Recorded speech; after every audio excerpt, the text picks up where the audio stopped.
Okay, so here I'm going to be making a creamy and cheesy spaghetti squash casserole. This stuff's really good. I found the recipe on Pinterest and I kind of modified it myself. Basically, it was just spaghetti squash, cheese sauce, and spinach and onions. But I added green pepper and various seasonings as well.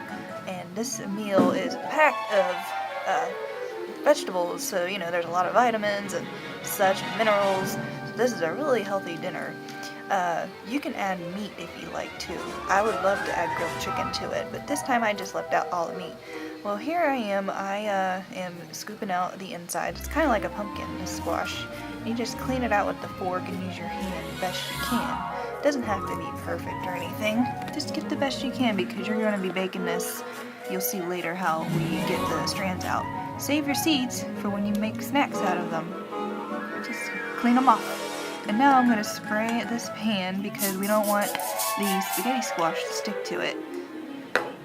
And here I am, I'm going to lay them out. I cut 2 spaghetti squash, so I have 4 shells at total. And I'm going to season them first, just with salt and pepper, with my cute little owls. Okay, don't mind my laugh. Okay, so I'm salting it first. Don't put too much salt because there's water in this. You don't want to extract the water. And some pepper. Love pepper. You can even add other seasonings. And here I am, I'm flipping them over because I want to cook them this way. There's different ways to cook spaghetti squash. Just put it in a 425-degree oven for 45 minutes. Now, my boyfriend's making the cheese sauce. You just make a roux with melted butter and flour. His secret is to make a creamy cheese sauce is to add less milk than the required recipe. I'll give you the recipes later. I'll do a cheese sauce video in specific of measurements. Right now I just want to show you the basics.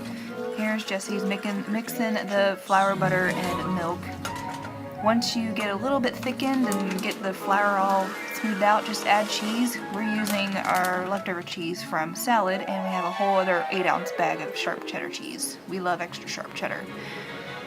Just keep stirring it until the cheese is all smooth and it gets a little thick.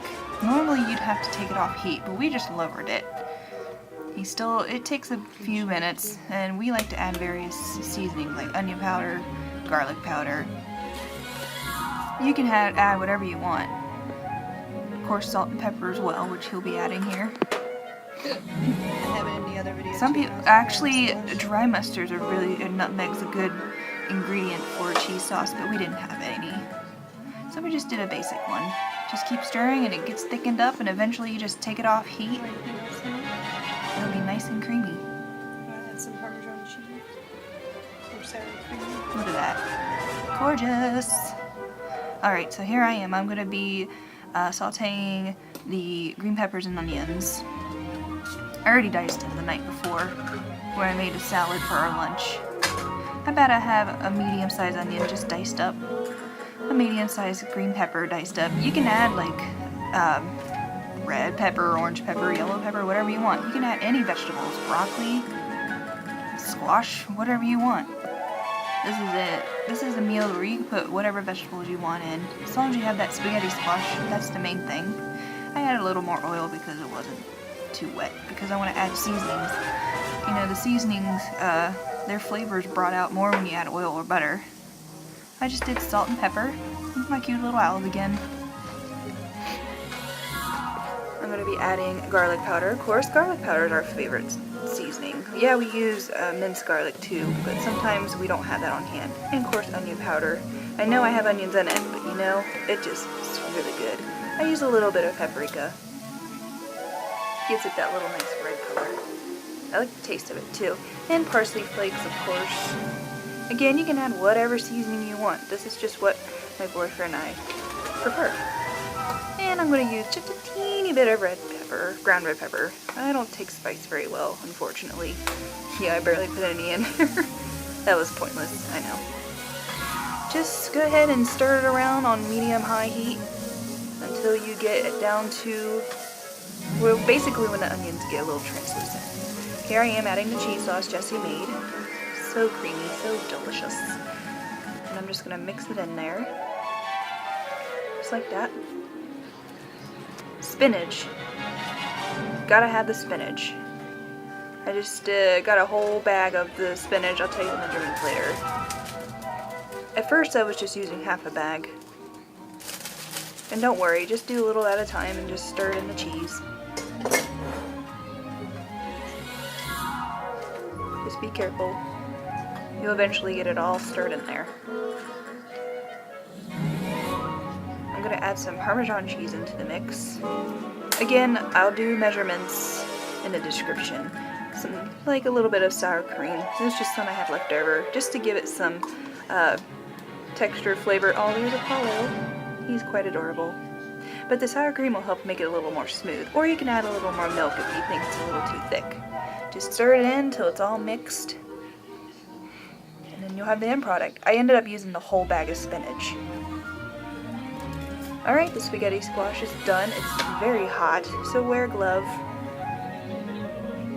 Because you want to turn them over as soon as possible so they cool down a lot faster. Again, please wear a glove when you're touching after the squash. Or just use 2 forks. Somehow, just some way to get them flipped over as soon as possible. Please be careful. So you can see that it's pretty cooked. It's soft. Just let it cool down. About 5-10 minutes. And now we're going to de-string the spaghetti squash. This is the fun part. It looks like spaghetti, hence why it's called spaghetti squash. It's a really good meal for spaghetti dinners if you want to go for a lower carb. But this is different. This is why I chose this dinner.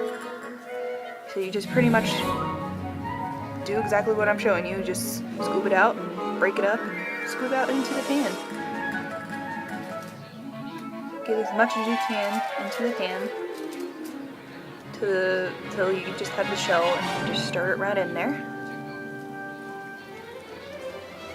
It's really thick at this point, which I would want it that way, because one time I made it too runny and it just wasn't right. Alright, so I'm going to be putting it in a casserole dish, ceramic casserole dish. I honestly don't know what size that one is. I couldn't find the measurements on it. So kind of eye it, I guess. I don't know, but if you know the size by the eye, just let everybody else know, I guess. Sorry about that. And just put it in the casserole dish. Look at that. Yum. We're going to be baking this.